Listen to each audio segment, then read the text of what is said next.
Genèse 42. Quand Jacob apprit que l'on vendait du blé en Égypte, il dit à ses fils, « Pourquoi restez-vous là, à vous regarder les uns les autres? J'ai appris qu'il y a du blé en Égypte. Allez-y donc, et rapportez-nous-en du grain, pour que nous puissions survivre et que nous ne mourions pas de faim. » Les frères de Joseph partirent donc à 10 pour acheter du blé en Égypte.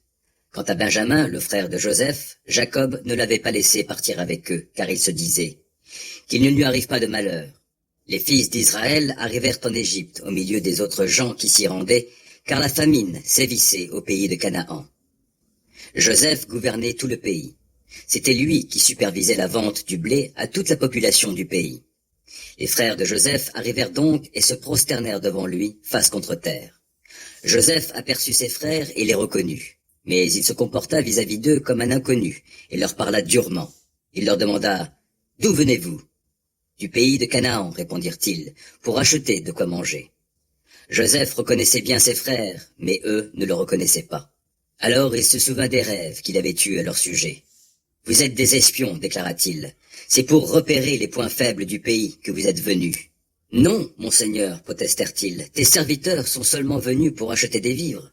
Nous sommes tous fils d'un même père, nous sommes des gens honnêtes, nous ne sommes pas des espions. »« Pas du tout, répliqua-t-il. Vous êtes venus pour repérer les points faibles du pays. »« Mais, dirent-ils, nous, tes serviteurs, nous sommes 12 frères, fils d'un même père, habitants du pays de Canaan. Le plus jeune est resté avec notre père, et il y en a un qui n'est plus. » Mais Joseph leur dit, « C'est bien ce que je dis, vous êtes des espions. Voici comment je mettrai votre sincérité à l'épreuve. Par la vie du Pharaon, je vous jure que vous ne vous en sortirez pas, à moins que votre jeune frère vienne ici. Envoyez l'un de vous le chercher, tandis que vous resterez en prison jusqu'à ce que la vérité de vos paroles soit confirmée. Sinon, par la vie du Pharaon, c'est que vous êtes des espions. » Puis il les fit mettre tous ensemble pour 3 jours en prison. Le 3e jour, Joseph leur dit, « Faites ce que je vous dis et vous aurez la vie sauve. Je suis un homme qui craint Dieu. Si vous êtes des gens sincères, que l'un de vous, votre frère, reste ici en prison. Quant aux autres, vous partirez, vous emporterez du blé pour vos familles qui connaissent la famine. Mais ramenez-moi votre jeune frère. Cela prouvera que vous avez dit vrai et vous ne mourrez pas. » Ils acceptèrent de faire ainsi. Ils se dirent l'un à l'autre, « Certainement nous sommes punis à cause de ce que nous avons fait à notre frère, car nous avons vu sa détresse quand il nous suppliait, et nous ne l'avons pas écouté. Voilà pourquoi nous nous trouvons nous-mêmes à présent dans cette détresse. » Ruben leur rappela, « Ne vous avais-je pas dit? Ne vous rendez pas coupable d'un tel péché envers cet enfant, mais vous ne m'avez pas écouté. Voilà pourquoi nous devons maintenant payer pour sa mort. » Ils ne savaient pas que Joseph les comprenait, car il se servait d'un interprète pour communiquer avec eux.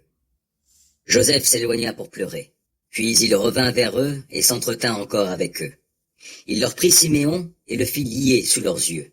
Puis il ordonna qu'on remplisse leurs sacs de blé, qu'on remette l'argent de chacun dans son sac et qu'on leur donne des provisions pour la route. Ce qui fut fait. Ils chargèrent leur blé sur leurs ânes et s'en allèrent.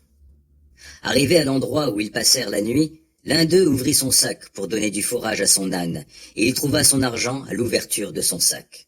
« On m'a rendu mon argent, dit-il à ses frères, le voici dans mon sac. » Alors leur cœur vacilla, et, saisis de panique, ils se dirent les uns aux autres, « Qu'est-ce que Dieu nous a fait ?»